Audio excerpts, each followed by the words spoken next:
नमस्कार मंडळी. मंडळी, इंदोर या ठिकाणी घडलेली सत्य घटना आहे. मामी आणि भाच्यामध्ये अनैतिक संबंध जुळले. अनैतिक संबंधातून शरीराच्या भुका भागवल्या जात होत्या. जी काही मामी होती ती कधी वर चढायची, जो काही भाचा होता तो कधी वर चढायचा. अशा पद्धतीने जिथे टाईम मिळेल त्या ठिकाणी त्याचे अनैतिक संबंध सुरू झाले होते. शरीराच्या भुका भागवण्याचं काम हे सुरू झालं होतं. त्यातून ह्या गोष्टी काही मामाला माहीत पडल्या आणि त्याच ठिकाणी मामाचा खून करण्यात आलेला आहे. संपूर्ण प्रकार काय आहे याच्यावरती आपण थोडक्यात बोलणार आहोत. चॅनल सुद्धा नवीन आहे आणि चॅनलवर आपण जरी नवीन असाल तर लगेच चॅनलला सबस्क्राईब करा, जेणेकरून आपल्याला सत्य घटना अशाच पाहायला मिळतील. जे काही प्रकरण होतं त्यानंतर जे काही प्रकरणात एंट्री झाली यामध्ये भाच्याची एंट्री मोठी होती. या मामीचं आणि मामाचं काही दिवसापूर्वी लग्न झालं होतं. जवळचेच नाते होते. जवळचेच नात्यातून ही मुलगी त्यांना मिळाली होती. मामी आणि मामामध्ये लग्न झालं. मामा आणि मामीमध्ये लग्न झाल्यानंतर काही दिवसांनी त्याला गोंडस असा मुलगा सुद्धा झाला होता. तो मुलगा जवळपास 6 वर्षाचा होता आणि मामाचा छोटासा एक व्यवसाय होता गादी विक्रीचा. मामा त्या ठिकाणी गाद्या बनवायचा. गाद्या बनवल्यानंतर बाहेर काही गाव होते, काही शहर होते, त्या ठिकाणी जाऊन तो विक्री करायचा. विक्री करत असताना त्यांना दारूचं व्यसन हे लागलं होतं, जुळलं होतं. आणि या दारूतून जे काही पैसे मिळायचे त्या व्यवसायातून तो रोज त्या पैशातून आपली दारू प्यायचा आणि दारू पिल्यानंतर घरी यायचा. रोज काही भांडणं व्हायचे. रोज काही भांडणं झाल्यानंतर ह्या गोष्टी काही मामाला मामी जी होती ती इग्नोर करायची. कारण तर जाऊ द्या, काम करतो आणि काम केल्यानंतर कुठेतरी पिला असं वाटत होतं. परंतु मामा कुठे मामीजवळ येत नव्हता. रोज व्यसन करायचा. रोज व्यसन केल्यानंतर मामी जी आहे ती अक्षरशः दुःखी झाली होती. तिला कोणाला सांगावं ते समजत नव्हतं. एके दिवशी असंच घडलं, मामाने मामीला खूप मारलं. मारल्यानंतर त्याच ठिकाणी भाच्याची एंट्री होती. भाचा हा त्या ठिकाणी काही गावात होतं, त्या गावातनी दारू विकण्याचं काम हे करत होता. दारू विक्री करत असताना एके दिवशी तो भाचा जो आहे तो मामाच्या घरी आला आणि मामीला त्या अवस्थेत पाहिलं. मामी अक्षरशः लढत होती, कारण तर मामाने त्या ठिकाणी तिला मारलं होतं आणि जे काही अनैतिक संबंध होते त्यानंतर ते सुरू झाले. भाचा जवळ गेल्यानंतर आपुलकीने मामीला जवळ घेतलं आणि काय झालं तो विचारण्याचा प्रयत्न केला. मामी सांगायला तयार नव्हती. बरेच वेळेस विनंती केल्यानंतर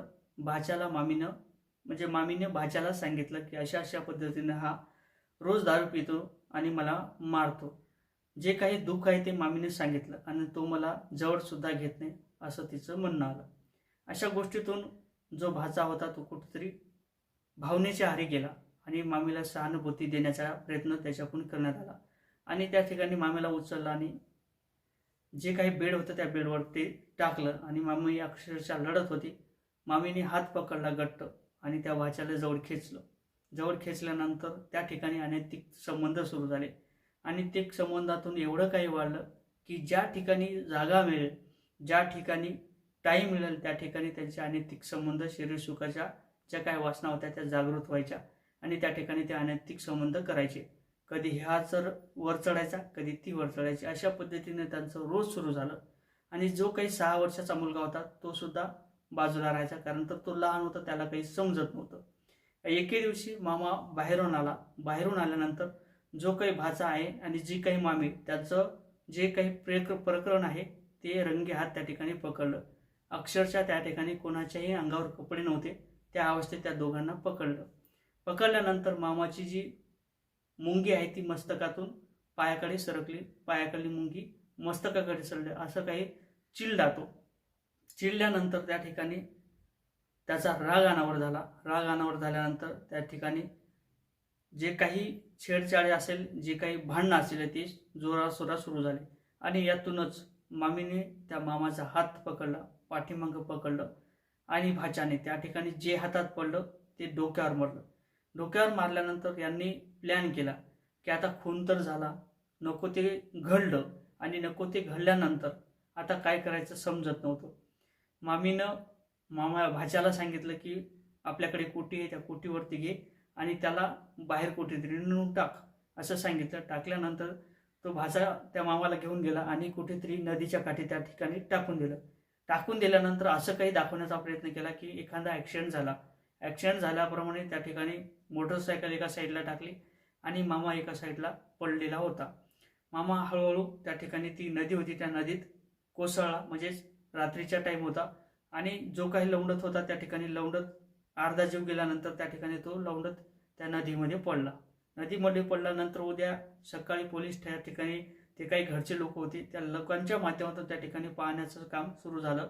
आई वडिलांच्या माध्यमातून काम सुरू झालं आणि जे काही सुगा होता तो थोड्या प्रमाणात मामीवर डाऊट होता, कारण तर मामी ज्या पद्धतीने कृत्य करत होती अशा पद्धतीचा काही सुगावा त्या ठिकाणी लागलेला होता.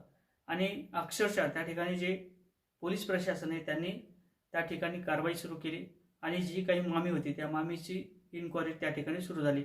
मामी बोलायला तयार नव्हती.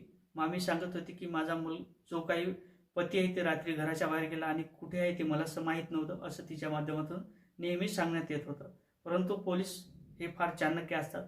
त्यांनी 1-2 झटका टाकल्यानंतर, जे काही पोलीस काउंटर असतं त्यांनी 1-2 झटका टाकल्यानंतर लेडीच्या माध्यमातून त्या ठिकाणी तिला चापचाप मारलं आणि त्या ठिकाणी कुठेतरी त्या महिलेच्या माध्यमातून जे काही प्रकरण घडलेलं होतं ते सांगण्याचा प्रयत्न केला आणि त्यानंतर जी काही पुढची कारवाई झालेली होती ती अशा पद्धतीने झाली होती.